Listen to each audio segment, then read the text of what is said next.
గారు మీ అధిష్టానానికి తెలియదా?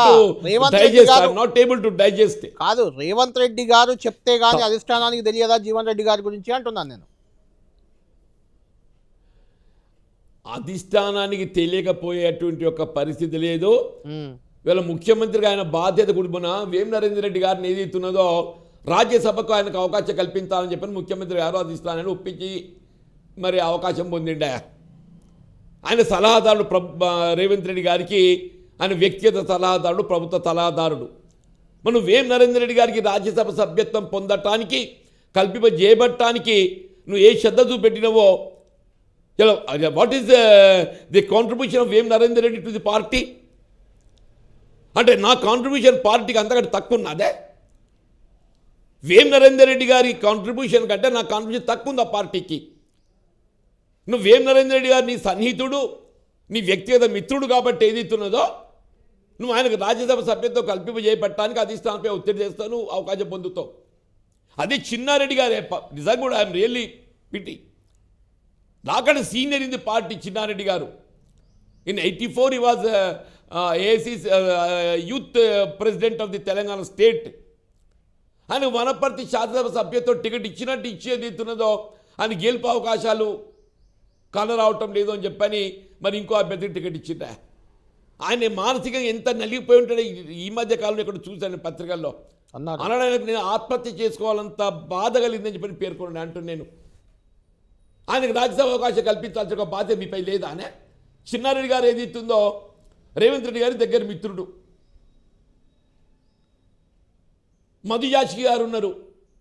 వీళ్ళ ఏఐసిసి లెవెల్లో ఏదైతుందో రాహుల్ గాంధీ గారికి ఇవాళ అంతర్జాతీయ స్థాయిలో వారి పర్యటన కార్యక్రమాలు పర్యవేక్షించడము, జాతీయ స్థాయిలో వారి సేవలు అందిస్తున్నారు.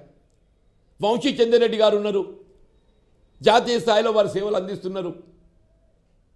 వీళ్ళు అఖిల భారత స్థాయిలో మీరు సీనియర్ అనుకుంటే వి హనుమంతరావు గారు ఉన్నారు సీనియర్. వీళ్ళు కేవలం ఏదైతుందో నీ వ్యక్తిగత మిత్రుడు నీ కనుచ్చిండు. ఆయన ఏదైతే ఈజ్ ఆల్రెడీ దేర్, ప్రభుత్వ సలహాదారుడుగా ఆల్రెడీ ఈజ్ దేర్. ఈ నీ రాజ్యసభ సభ్యుతో అంతకంటే పెద్దది కాదు కదా. అంటే ఏంటి?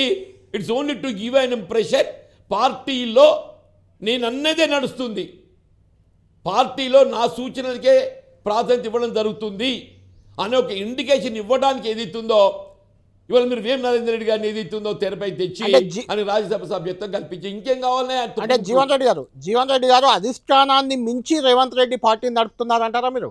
అది మీరు చెప్పిన వాళ్ళంతా అధిష్టానానికి దగ్గర వాళ్ళు, వాళ్ళని పక్కన పెట్టి 100% ఇవాళ నా అనుభవం చెప్తున్న కళ్యాణ్ గారు, ఇలా రాష్ట్రంలో కాంగ్రెస్ పార్టీ రేవంత్ రెడ్డి గారి యొక్క ఆలోచనలకు అనుగుణంగానే నడుస్తున్నది. అంటే రేవంత్ రెడ్డి గారు అంత పవర్ఫుల్ అంటారా? అధిష్టానం జోక్యం అనేది కనబడటం లేదు. అపీరెంట్లీ నౌ కాంగ్రెస్ పార్టీ అధిష్టానం నిశ్చేష్టులు అయిపోయినరు. ఇప్పుడు ఒకటి కళ్యాణ్ గారు, మా ఇన్ఛార్జ్ సెక్రటరీ మీనాక్షి నటరాజన్ గారు ఆ మధ్య కరీంనగర్ జిల్లా పర్యటనకు వచ్చిండ్రే. గంగాధర ప్రాంతంలో ఏదైతే ఒక సమావేశం జరిగింది. జగిత్యాల నుండి ఏదైతుందో పెద్ద ఎత్తున కాంగ్రెస్ శ్రేణులు అందరూ కూడా స్థానిక పరిస్థితులు అందరూ అన్నీ ఇక్కడ వారికి వివరించి ఇట్లా స్థానికంగా దశాబ్దాల తరబడి కాంగ్రెస్ పార్టీ అండగా జెండా మూసినటువంటి వాళ్ళకు ఏ విధంగా వాళ్ళకు ఇంజస్టిస్ అవుతుందో పేర్కొన్నాం. Madam Meenakshi Natarajan, she has assured 80% of the seats would be given to the seniors, those who are with the party right from the beginning. Meenakshi Natarajan గారు చెప్పిన నన్ను ఎల్స్ అవును మహేష్ గౌడ్ గారి సమక్షంలో. మరి ఏమైందా? అది రివర్స్ అయింది. ఎక్కడ అధిష్టానం? వీళ్ళు పార్టీకి ఏదైతుందో ఈ పార్టీ ప్రేంపులు ఎమ్మెల్యేతోనే ప్రభుత్వం నిలబడుతుందనే ఒక భావనకు వచ్చాక ఏం చేయాలనే? ఈ పార్టీ ప్రేంపు 9 మంది 10 మంది ఎమ్మెల్యేలు ఉన్నారు కదా, వాళ్ళు లేకుండా ప్రభుత్వం లేదా? What is the strength of the Congress party? ఇవాళ కాంగ్రెస్ పార్టీ 65 ప్లస్ ఒక సిపిఐ 66 మంది సభ్యులు ఉండమే. 7 ఎంఐఎం పక్కన పెట్టండి, though they are with the in support of Congress party. ప్రత్యర్థి పార్టీల బలం ఎంత? బీఆర్ఎస్ 38 అనుకోండి. Even this 10 defected MLAs added to BRS. Even this 10 defected MLAs added to BRS, they are 38 only. అవును. బీజేపీ 8, 38 ఎంత? 46. కాంగ్రెస్ పార్టీ 66, అంటే 20 వ్యత్యాసం ఉంది. అవును. సంఖ్యాబలం ఏదైతుందో 20 ఆధిక్యతతోని కాంగ్రెస్ పార్టీ కొనసాగుతున్నది. Besides all this, speaker Congress.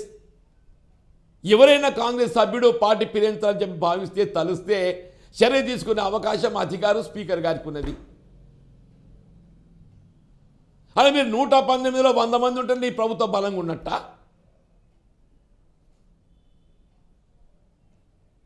వీళ్ళు ప్రభుత్వం నడపడానికి 66 సంఖ్యాబలం సరిపోదా?